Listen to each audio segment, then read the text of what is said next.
There were 2 pairs of shoes by the door that morning. One was hers, dusty pink sneakers she always wore when traveling. The other pair, though, those weren't mine. At first, I thought maybe she had picked up someone else's shoes by accident, like at an airport or something. I stood there in the hallway for a stupidly long time, just staring at them, feeling my chest tighten. The house smelled different too, faint cologne mixed with something sharp, unfamiliar.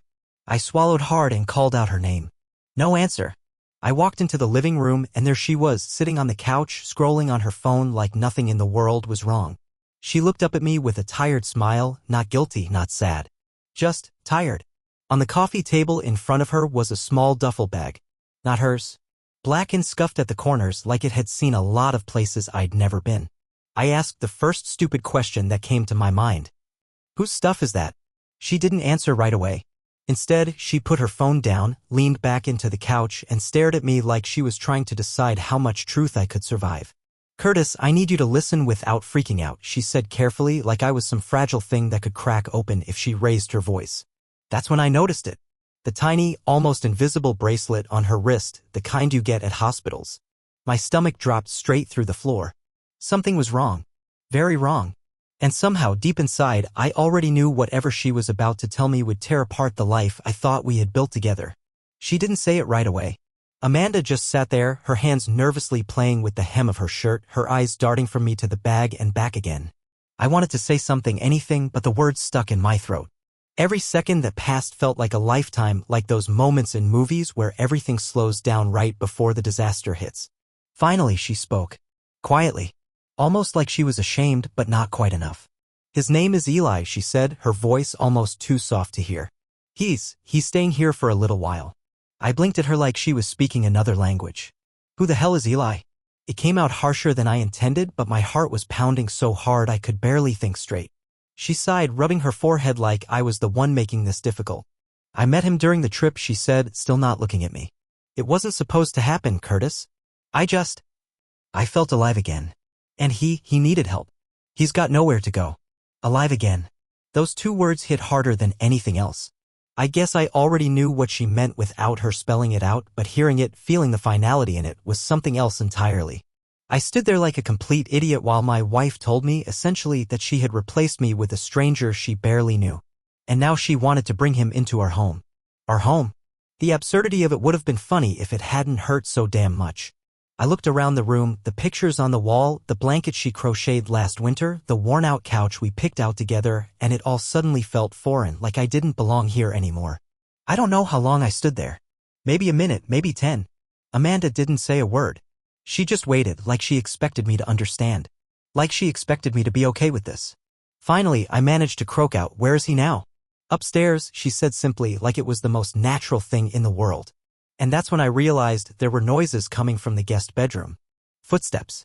A man's voice humming low and casual as if this was already his home. I should have screamed. I should have kicked him out, kicked her out, thrown everything onto the front lawn like they do in movies. But I didn't. I stood there, feeling smaller by the second, my hands trembling at my sides, my vision blurring at the edges. Amanda was already moving on, right in front of me. And I hadn't even had the chance to catch my breath. For a moment, I thought maybe I could wake up from this, maybe if I closed my eyes tight enough, it would all dissolve into some terrible, meaningless dream. But the faint thud of footsteps above me kept drilling reality deeper into my skull. He was real. He was up there. And Amanda had invited him. I shuffled into the kitchen without saying a word, feeling like an unwanted guest in my own house. The kitchen table was set with 2 coffee mugs, both half full. One of them wasn't mine. I stared at them, feeling something bitter rise up inside me, something I didn't even recognize. Was it rage? Was it humiliation? I couldn't tell anymore. It all mixed into one heavy, suffocating weight in my chest. Amanda followed me in, standing awkwardly near the counter. She wasn't crying. She wasn't even apologizing. She was just there. Like this was some normal, reasonable situation we could calmly work through if only I would be mature about it. I caught a glimpse of her wrist again, that hospital bracelet. I hadn't forgotten. It gnawed at me harder now, demanding answers I wasn't sure I wanted to hear. I finally managed to speak, though my voice cracked like dry wood. "Why do you have that bracelet?" Her mouth opened, but the words hesitated before tumbling out. "I had to go to the clinic while we were away," she said slowly. I thought I was pregnant." The room tilted. Pregnant? My legs nearly gave out from under me. I gripped the edge of the counter so hard my knuckles went white. I knew instantly the baby wouldn't have been mine. I hadn't been with Amanda not like that in months. Maybe longer. She had always had an excuse: stress, headaches, too tired from work. It had all made sense before. Now it made a different kind of sense. A sickening, unbearable kind. Are you? I choked out. She shook her head quickly. No. No, I'm not. It was just a scare. Just a scare. Like that made it better. Like that erased the sheer brutality of what she had done while I sat at home missing her, wondering if she was happy, trying to be the good, understanding husband she deserved. Like it erased the fact that she had gone looking for someone else to make her feel alive, someone who wasn't me. Before either of us could say another word, there was a creak at the top of the stairs. I turned and saw him, Eli, standing there like he had every right in the world to be in my house, in my life. He was younger than me by at least 10 years. Tan skin, shaggy hair, wearing a faded t-shirt like he didn't have a care in the world. He smiled. Actually smiled at me. I stood frozen, gripping the counter, my mind roaring with 1,000 thoughts I couldn't say. I wasn't a fighter. I never had been. I wasn't even sure I could raise my voice without it cracking into 1,000 pathetic pieces. Amanda stepped in front of me, blocking my view of him like she was shielding a wounded animal. Curtis, she said, soft but firm, I think it's best if you take some time for yourself. Time for myself. In my house. With a stranger upstairs, drinking from my mugs, walking on my floors, sleeping in my guest bed. The world I had spent years building was slipping away, piece by piece, and I couldn't even find the strength to fight for it. I nodded because that was easier than falling apart right there in front of them both. And without another word, I turned, grabbed my car keys from the hook, and walked out the front door into the gray, empty morning, leaving behind everything that had once meant something to me. The air outside was cold, sharper than I remembered, like even the weather was trying to push me away. I climbed into my old pickup, slamming the door harder than necessary, and sat there gripping the steering wheel until my fingers hurt. I didn't even know where I was supposed to go. It wasn't like I had a second home waiting for me. I didn't have some best friend to crash with or a sibling who could bail me out. Amanda had always been my whole world. She was home. Without her, without our house, I had nothing but this truck and a wallet with maybe $30 inside. I started driving without thinking.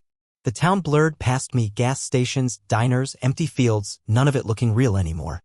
I must have driven for an hour before I finally pulled over at a rest stop, the kind of place where truckers slept overnight and tired families grabbed stale coffee at 2 in the morning. I sat there with the engine idling, staring at the vending machines through the windshield. That's when the first real wave hit me, not just anger, not just confusion, but that deep, hollow sadness that makes your whole body feel heavier. I pressed my forehead against the steering wheel and let out a sound I didn't recognize. It wasn't crying, not really. It was something uglier. A raw, broken sound that came from somewhere I didn't even know existed inside me. I thought about calling someone, maybe my cousin Reggie down in Fairview, someone I hadn't seen since our dad's funeral years ago. But what would I even say? Hey, long time no see, my wife replaced me with a guy she met on vacation, can I sleep on your couch? The thought made me feel even more pathetic. My phone buzzed in the cup holder, snapping me out of it. For a second, a wild hope flared up. Maybe Amanda realized how wrong this was. Maybe she wanted me to come home. I snatched the phone up like a drowning man grabbing a life preserver. It wasn't her. It was a message from my landlord, well, technically Amanda's landlord now, since the lease was in both our names, but she'd paid the last few months. The message was cold and to the point. Need you to remove your belongings by Friday. New tenant moving in. New tenant. My chest tightened painfully. Amanda wasn't just kicking me out emotionally, she was replacing me practically too. I wasn't just losing my marriage. I was being erased from my own life. I sank back into the seat, feeling more alone than I ever had before. How did everything fall apart so fast? One moment I was microwaving lasagna, thinking about whether to buy Amanda flowers for when she got home. The next, I was a homeless stranger with no plan, no dignity, and no one to call. The worst part wasn't even the betrayal. It was realizing how little fight I had left in me. I wasn't angry enough. I wasn't brave enough. I was just empty. The highway lights flickered against the hood of my truck as I sat there for what felt like hours, trying to figure out where a man goes when he doesn't have a home anymore and realizing, for the first time, that maybe nowhere wanted me either. Eventually, when sitting in the truck started to feel as unbearable as sitting in that house had been, I pulled out my phone and searched for the cheapest motel within 30 miles. It didn't take long. There was a place called Sundown Inn about 15 minutes away, the kind of motel that advertised weekly rates and had faded neon signs that only half-lit the name.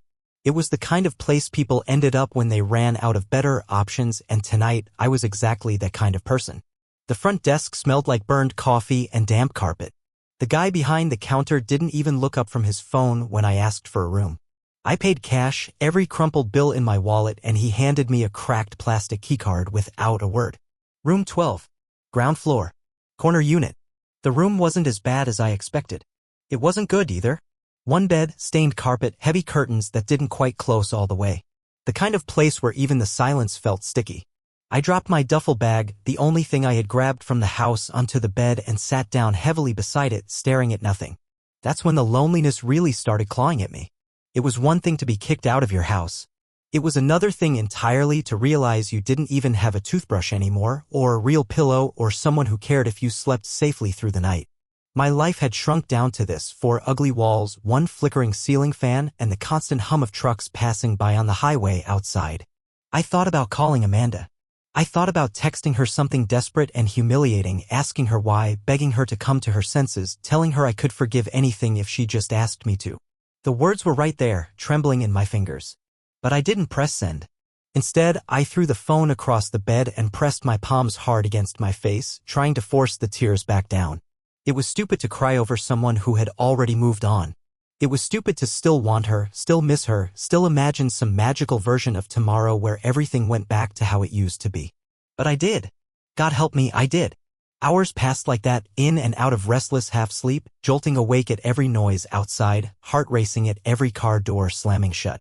I couldn't stop thinking about Amanda sitting on our couch with that stranger, laughing at jokes I would never hear, sharing a life I wasn't invited into anymore.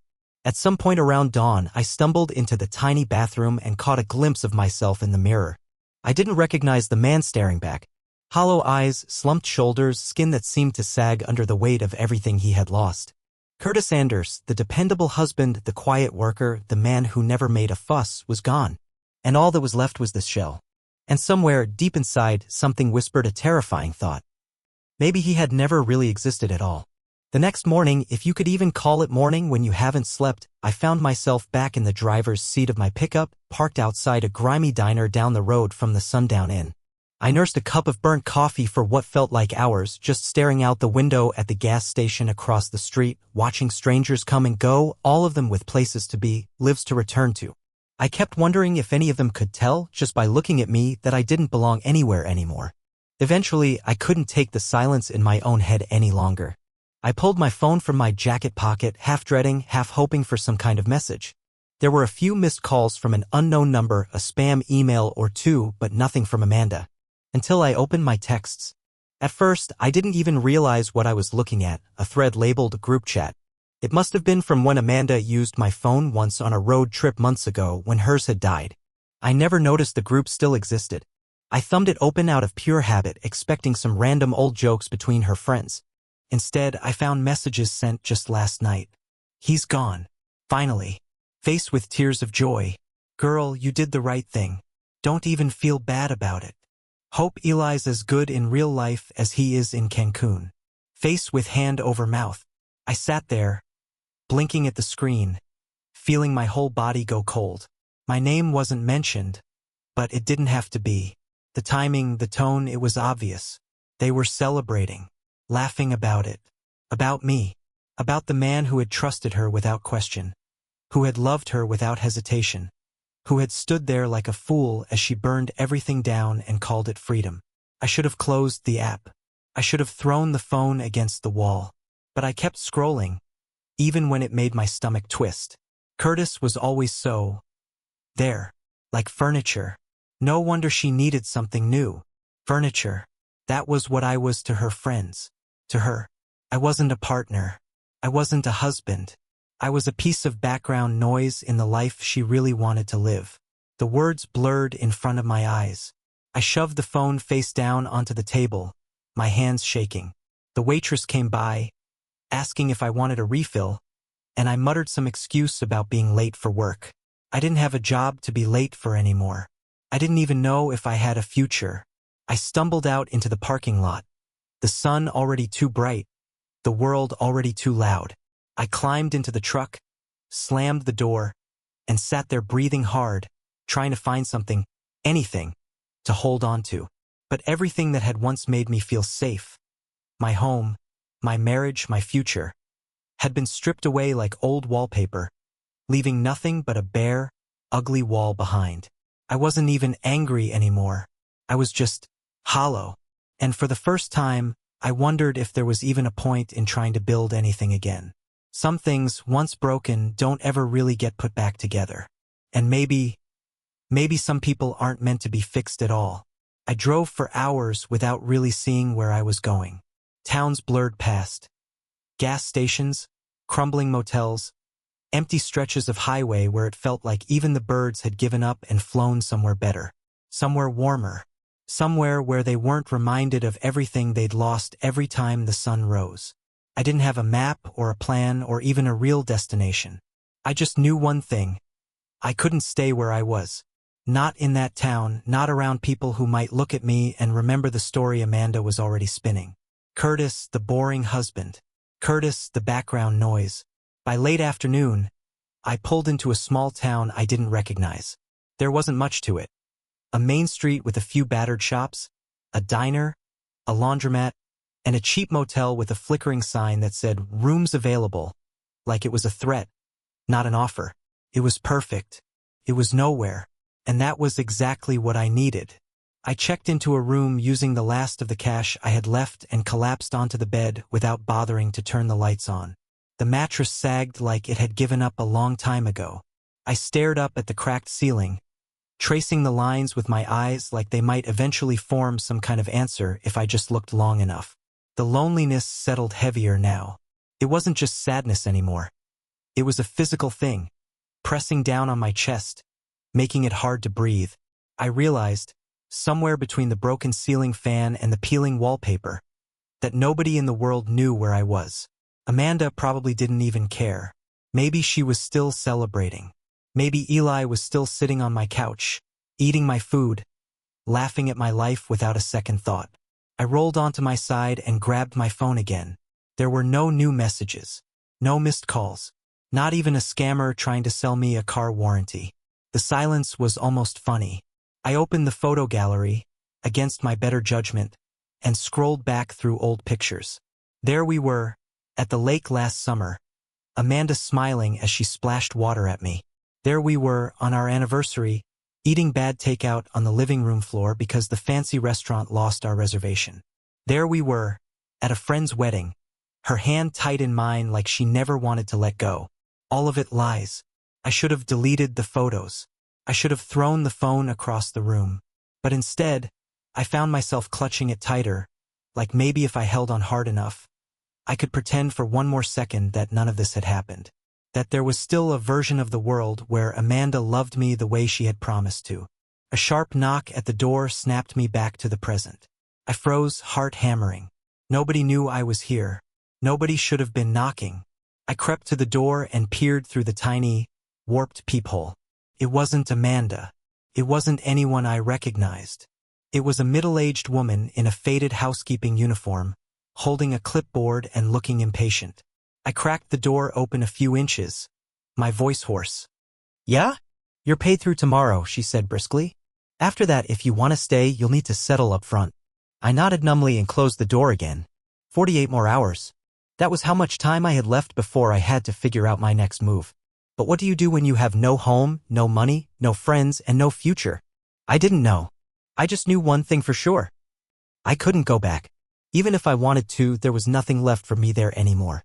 That night, lying in the motel bed staring up at the cracks in the ceiling, something inside me shifted. It wasn't sudden like a lightning strike.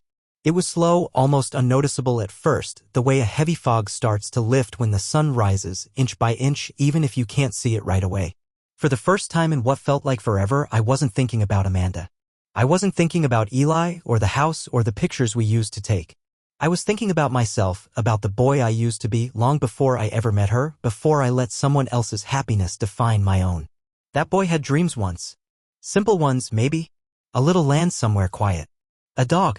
Maybe a workshop where he could fix old motorcycles even if he wasn't particularly good at it. He didn't dream about being good enough for someone else.